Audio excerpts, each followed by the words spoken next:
পুজোর কয়েক মাস আগে থেকেই ঝাড়গ্রামের কেন্দুয়াতে ভিড় জমাতে শুরু করেছে সুদূর সাইবেরিয়া থেকে আসা পরিযায়ী পাখির দল।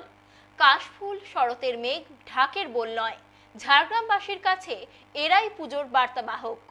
মাঠে ঘাটে জুড়ে কাশের বন আর আকাশ জুড়ে মেঘের ভেলা দেখে যখন বাঙালি বোঝে পুজো আসছে, তখন ঝাড়গ্রামের মানুষের জন্য পুজোর বার্তা বয়ে আনে সুদূর সাইবেরিয়া থেকে আসা এই শামুকখোল পাখির দল।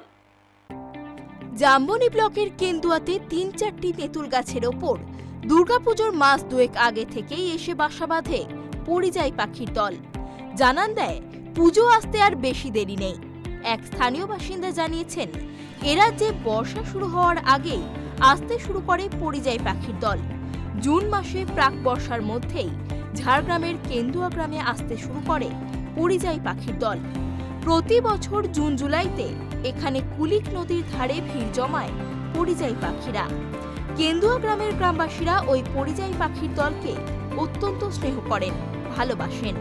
চোরা শিকারীরা যাতে ওই পাখিগুলিকে মেরে না নিয়ে যেতে পারে তার জন্য গ্রামবাসীরা সর্বদা সজাগ থাকেন।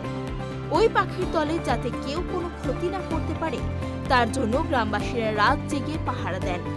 এই গ্রামের বাসিন্দা পাখি প্রেমী যতীন্দ্রনাথ মাহাতো একাধিক পুরস্কার পেয়েছেন ওই পরিযায়ী পাখিদের পরিচর্যা করে। তার বাড়ির পাশেই একটি গাছে ওই পরিযায়ী পাখির দল আশ্রয় নেয়। তিনি প্রয়াত হয়েছেন। তার পরিবারের লোকেরা ওই পাখির দলের যত্ন করে। সেই সঙ্গে গ্রামবাসীরাও ওই পাখিগুলিকে নিজেদের ছেলে মেয়ের মতো করে আগলে রাখে।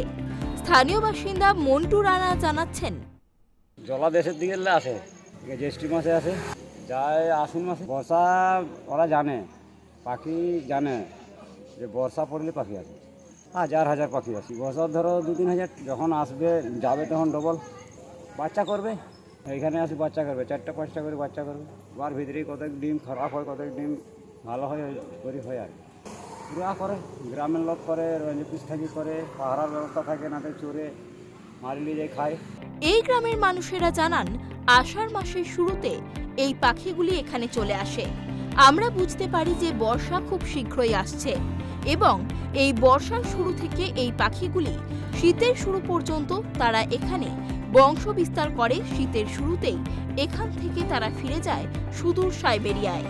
আর এই পাখিগুলিকে দেখার জন্য ভিড় জমান দূর দূরান্ত থেকে আসা পাখি প্রেমী ও পর্যটকেরা। এই গ্রামের মানুষের দাবি, মাননীয় মুখ্যমন্ত্রী বলেছেন ঝাড়গ্রাম জেলাতে যাতে পর্যটক বেশি আসে, তাই ঝাড়গ্রাম জেলাকে আরো বেশি করে ঢেলে সাজাতে হবে।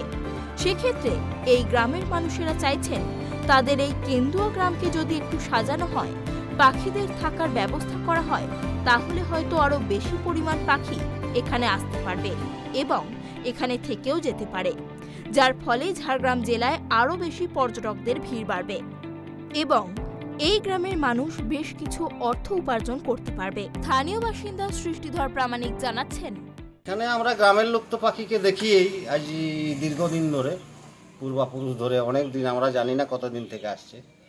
তো এটা তো বন দপ্তর কেয়ার নিয়ে দেখলে খুবই ভালো হতো। জায়গাটা ব্যারিকেড করে দেওয়া এবং ওই 3 মাস যখন বাচ্চা দেয় তখন যাতে সুরক্ষিত থাকে, একটু রাত্রেবেলা পাহারা দেওয়া ফরেস্ট থেকে, তাহলে খুবই ভালো হতো আর কি। গ্রামের ডেভেলপ বলতে গ্রামটার নাম ছড়িয়েছে চারদিকে যে এখানে পাখি থাকে কেন্দুয়া গ্রামে। এছাড়া আর কি ডেভেলপ হয়েছে? যা এই সরকারি উন্নয়নের কাজে যা ডেভেলপ হয়েছে।